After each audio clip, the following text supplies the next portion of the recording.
harap.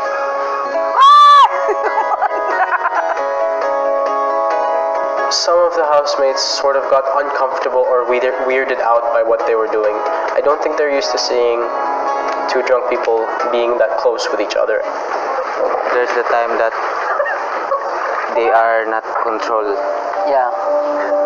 And then now, I think they're okay, pero I think mamaya, more... First time kong nakita sa kanilang dalawa yun po, kuya. Kaya medyo nashock ako doon sa nakita ko. Ilang saglit pa ay muling nag-swimming ang dalawa. What happened to them? They understand more than I do. They're older than I am, and they have more experience, and they're a lot wiser than I am. We were all drinking pretty hard, me included. If it's okay with Andre, and it's okay with Lou, then I'm fine with it. First time nila yun nangyari dito. It's my first time to Saudi. Oh my God. Should I stop?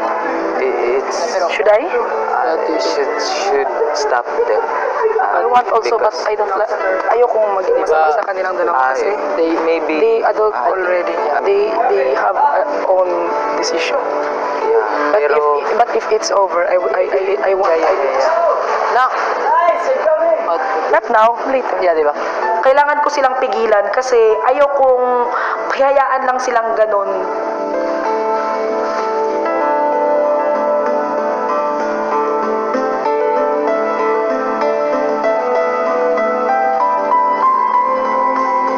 Si Mary Grace ay mukhang hindi na napigilang lapitan ang dalawa. I'm your big sister. Stop it, stop it, stop it. Stop it while it's too early. It's too early. It's too early.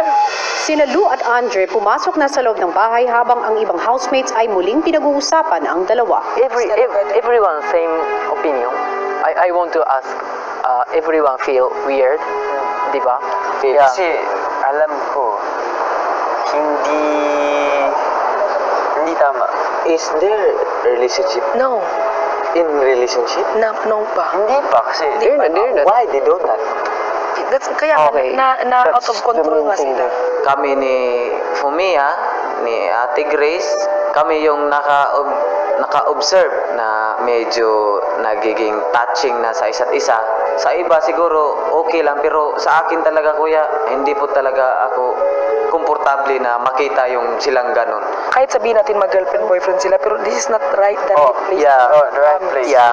Wala akong karapatan, bawalan sila kung nasa kanilang dalawa sila na bahala sila kasi matanda na sila. Pero dito kasi, iba kasi ang setup. Grabe talaga yung kiss nila. Grabe talaga. I did not see that.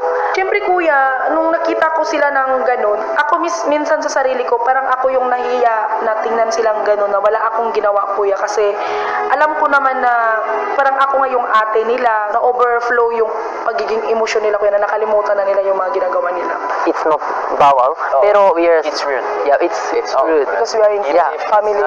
Yeah, and then we are living together, so we have to, yeah. That's why for me also, I don't tolerate that because I know what is wrong and right.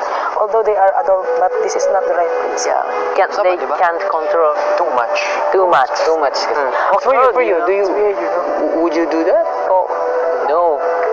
It's weird. And then in Japan, It's not good. especially more, for example, like if for example like this is already rude in public, and then like even like this is rude for Japanese. Also in Philippines.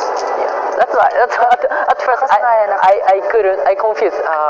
It's okay, like a kiss is it's okay in the Philippines. I thought, pero your same feelings, so I'm understand.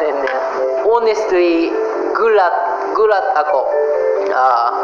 If they do that, the outside world, it's okay for me. Pero we are living 8 people together. It's not 2 people's mundo. I think it's better to talk with them tomorrow. Yeah. And then Not now. Not now. Then the main point there is we are family. Yes. You should watch each other. Even though that you have your own decision or you have your own. Yeah. Susunod! Last night, too much drink. ルーとめっちゃキスしてた。